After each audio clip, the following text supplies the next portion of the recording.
کیلا پاکستان کے اہم پھلوں میں شمار ہوتا ہے۔ اس کو پاکستان میں 80,000 ایکڑ سے زائد رقبے پر کاشت کیا جاتا ہے۔ پاکستان میں زیادہ تر کیلے کی ایک ہی قسم کاشت کی جاتی ہے جس کا نام بسرائی ہے، اور اس کی کاشت کا زیادہ رقبہ سندھ میں ہے، جبکہ پنجاب، بلوچستان اور خیبر پختونخوا میں بتدریج اس کی کاشت کی جاتی ہے۔ کیلے کی فصل کسانوں اور ملک کی معاشی خوشحالی اور ترقی کے لیے بہت اہمیت کی حامل ہے۔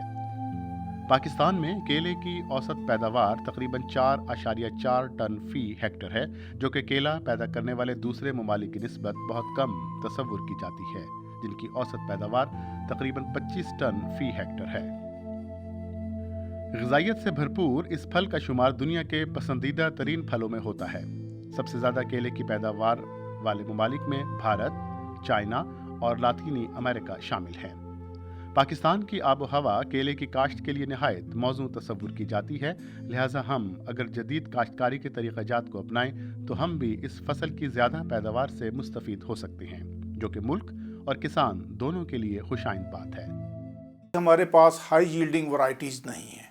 اس کے بعد ہمارے ملک میں بنانا بنچ ٹاپ وائرس کا بھی بہت زیادہ حملہ ہوتا ہے، تو یہ دونوں چیزیں مل کے اس کی جو پیداوار ہے وہ بہت ہی تقریباً کوئی 1/4 پہ ہے جو ہمارے ڈیولپ کنٹریز کے نسبت ہے۔ تو اس کو حل کرنے کے لیے 2-3 ایشوز پہ پاکستان ایگریکلچر ریسرچ کونسل جو کام کر رہی ہے کہ سب سے پہلے تو یہ ہے کہ اس کا ہم ٹیشو کلچر کر رہے ہیں تاکہ ذمہ کو بیماریوں سے پاک پودے دیے جائیں۔ کیلے کی زیادہ پیداوار میں حائل رکاوٹیں۔ کیلے کے نئے پودے روایتی طور پر پرانے پودوں کے ساتھ موجود بغلی بچوں سکر سے حاصل کیے جاتے ہیں، جو کہ کئی مسائل کا باعث بنتے ہیں، جن میں وقت کا ضیاع اور کم پیداوار شامل ہیں۔ اس طریقے سے اگائے گئے پودوں کے ساتھ کئی اقسام کی بیماریاں بھی نسل در نسل منتقل ہوتی رہتی ہیں، جو کہ اس کی پیداواری صلاحیت کو اوسطاً 50% تک کم کر دیتی ہیں اور کسانوں کو معاشی بحران کا سامنا کرنا پڑتا ہے۔ اس کی ایک مثال پاکستان میں 90 کی دہائی میں بنانا بنچی ٹاپ وائرس BBTV نامی وائرس کا حملہ تھا، جس سے وسیع پیمانے پر کھیت بیماری کا شکار ہو گئے اور پاکستان میں کیلے کی فصل بری طرح متاثر ہوئی۔ اس کی ایک بڑی وجہ روایتی قسم بسرائی ہے، جو کہ کم پیداوار دیتی ہے، اور زیادہ تر کیلے کی یہی قسم کاشت کی جاتی رہی، جو کہ کسانوں کے معاشی نقصان کا سبب بنی۔ کسانوں کو زیادہ پیداواری اقسام کی دستیابی، جو کہ صرف ٹیشو کلچر کے ذریعے ممکن ہے، اور ان سے متعلق معلومات سے آگاہی میں رکاوٹ، کیلے کی زیادہ پیداوار میں حائل اہم مسائل ہیں، جو ملک میں کیلے کی صنعت کو متاثر کر رہے ہیں۔ لہٰذا 80,000 ایکڑ کو زیادہ پیداواری اقسام کے ساتھ، جو کہ بیماریوں سے پاک ہوں، لگانے کے لیے 9,60,00,000 پودوں کی سالانہ ضرورت ہے، جو کہ بہت بڑا ہدف ہے۔ معاونت۔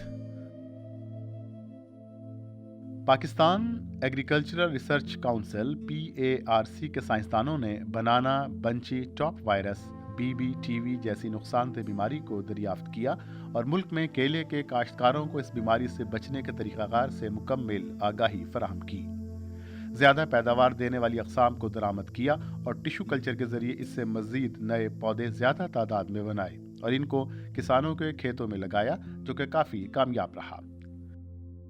ٹیشو کلچر سے پیدا کیے گئے پودوں نے بہترین پیداوار کے ساتھ جلد پھل دیا، جو کہ معیار اور مقدار میں ہر لحاظ سے بہتر تھے، اور جدید ٹیکنالوجی ٹیشو کلچر کی کامیابی کی بہترین مثال ہے۔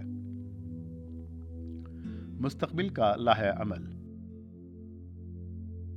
مستقبل میں کیلے کی پیداوار میں بہتری لانے کے لیے ضروری ہے کہ کسانوں کی حوصلہ افزائی کی جائے کہ وہ ٹیشو کلچر ٹیکنالوجی کو اپنائیں، جس کے لیے ضروری ہے کہ ہم اپنے طالب علموں، ٹیکنیشین، توسیع ماہرین، ایکسٹینشن ورکرز اور کسانوں کو اس سے متعلق آگاہی میں سہولیات فراہم کریں۔